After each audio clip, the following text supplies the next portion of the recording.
Γεια σας, θα σας γνωρίσω το PSP 3004.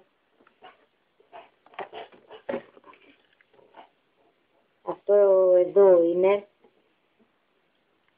είναι πολύ ωραίο. Εδώ μπαίνει, είναι θύρα USB, εδώ μπαίνει η κάμερα, δέστε το. Εδώ είναι να φωνή να ανεβαίνει ή να κατεβαίνει. Εδώ το PSP κλείνει και ανοίγει. Εδώ είναι με την μπαταρία. Όταν το όποιος αγοράσει θα δει εδώ ότι έχει τρία να μπαίνει η μπαταρία.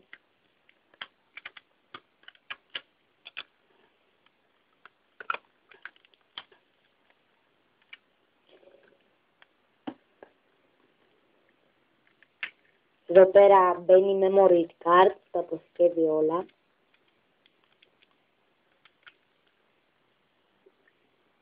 Έχει wifi για να κλέβουμε ίντερνετ. Πολύ ωραίο. Είναι τα πλήκτρα.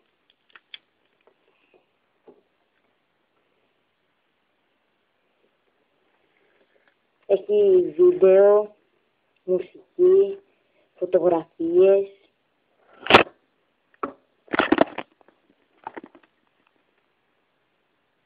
Εδώ είναι που να ρυθμίζουμε το PSP.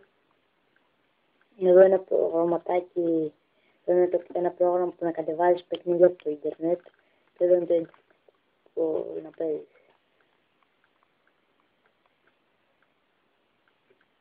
Αυτά. Γεια σας.